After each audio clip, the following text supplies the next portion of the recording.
Hey guys, JSQ here, and welcome to this kind of second part to this Exo armor tutorial, because the first part, what I told you, was how to actually create this armor I'm wearing, the Exo armor, and this second part is actually showing you how to modify it so it actually is useful, because at the moment this armor is as useful as wearing nothing, because it really has no armor stats or anything, so we need to add modifiers to it to actually make it awesomeness. So I'm going to show you a few modifiers. There's going to be the link to the actual wiki page in the description, because there are a lot of different modifiers you can add to it, but because I've only got a full set here, then I'll only do 4 modifiers, 4 different ones for the 4 different types of, well, like helmet, chest plate, legs, and the boots. So if you didn't know what the last video was, like I said, it was showing you how to make the Exo armor, which I'm wearing right now, and that is also linked in the description. I'm just going to quickly do something. I'm going to cheap mode and just heal myself quickly. There we go. And right, so let's get straight into this tutorial now. So basically, you need to actually have a tinker table. Now that is actually a crafting station. Now actually, to make a crafting station, what you need, I'm just going to go into creative in just a second and show you how to do this.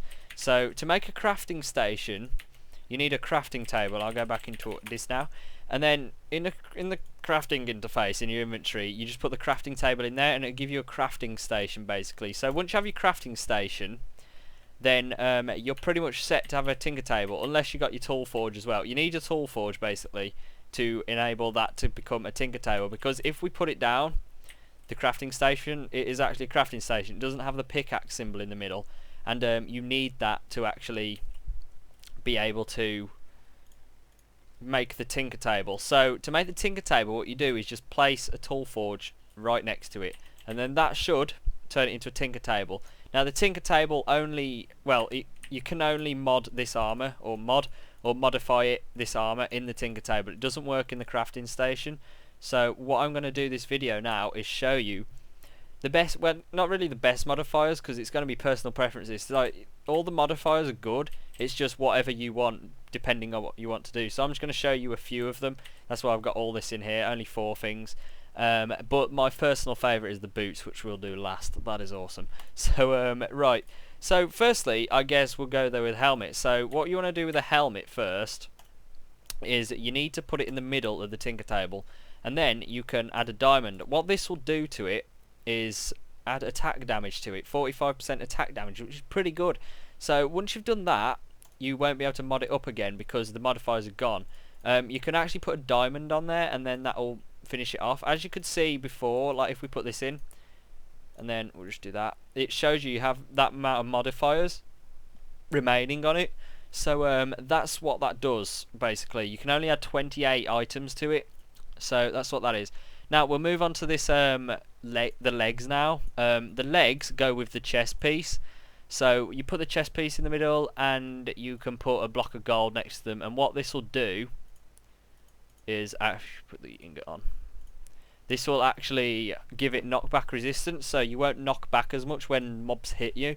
So you'll just like kind of stand your ground. But that's 1%. It'll probably do the same. So if we put a block on, then that'll give us 12 left.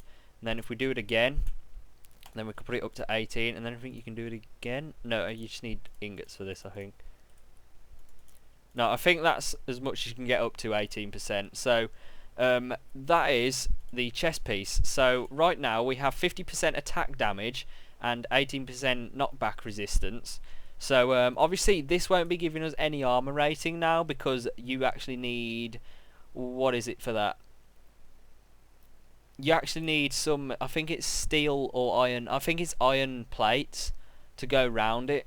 So if you put that there and then put iron plates round it like that, that'll give it a 1.25 armor points, which isn't that much.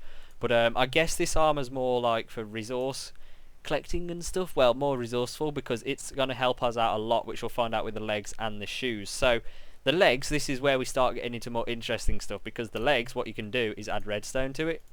And what redstone does is give it speed. So if we put, oh god, I shouldn't have done that.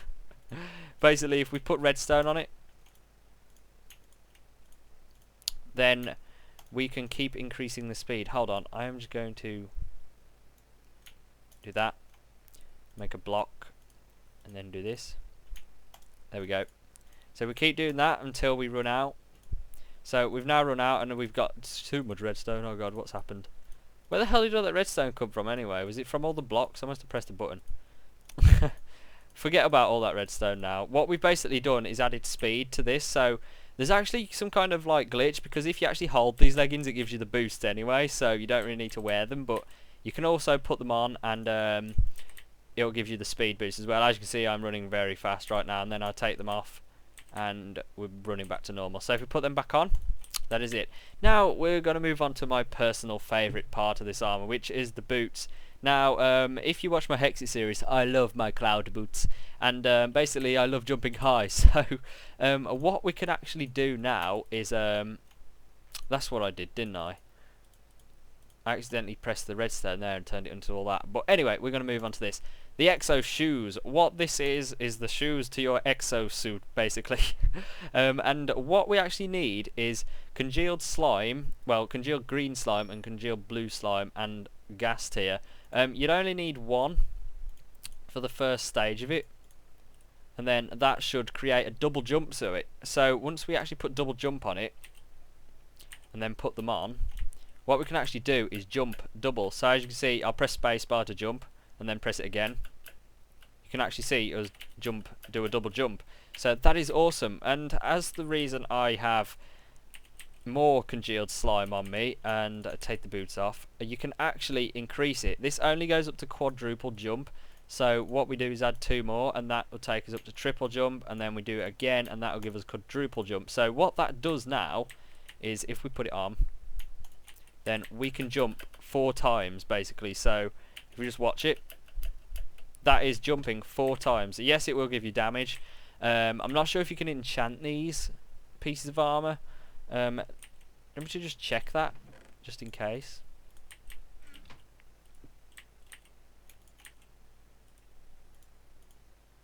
No, you cannot enchant this armor. So this isn't really the armor you would want to go out fighting mobs with, because it doesn't give you any protection at all, unless you put the protection bit on, which doesn't give you that much anyway. So I recommend just using this for like traveling or whatever, because you got your speed boost, you got your quadruple jump, which you can do that with, and you've got your, obviously if you get into a sticky situation, you can add attack damage and knockback resistance. You can also add stuff like heart canisters to it as well to increase the hearts. And you can also add something else to the goggles as well. You can add quartz to the goggles, I think, and that'll give you attack damage too instead of diamonds, just in case you don't want to waste your diamonds. So that is pretty much the Exo armor and how to modify it. So like I say in every other one of my tutorials, if this has helped in any way, then obviously leave a like as always, and if you haven't already, please subscribe. And also, if you have anything else, or you think I've missed anything out about this Exo armor or modifying it, then by all means leave a comment and help out the other guys, if in case I did actually forget something. And yeah, as always, well, not as always yet, I'm going to say go to the description, and if you don't know how to create this armor, then there's a link there showing you how to create the Exo armor. Now that is a bit more complex than modifying it, but it is quite easy once you get the hang of it. So if you want to go create it, then the tutorial is in the description linked, and this is just showing you how to add modifiers to it to actually make it useful and stuff. So yeah guys, this has been JSQ. Like I said, if this video helps in any way, please leave a like, and if you haven't already, please subscribe. And yeah guys, I guess I will see you in my next video. Peace.